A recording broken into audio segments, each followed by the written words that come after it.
made to last forever. God has planted eternity in the human heart. When you fully comprehend that there is more life than just here and now, and you realize that life is just preparation for eternity, you will begin to live differently. You will start living in light of eternity, and that will color how you handle every relationship, task, and circumstances.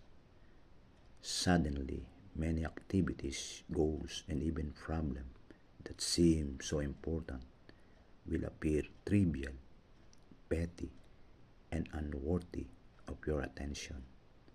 The closer you live to God, the smaller everything else appears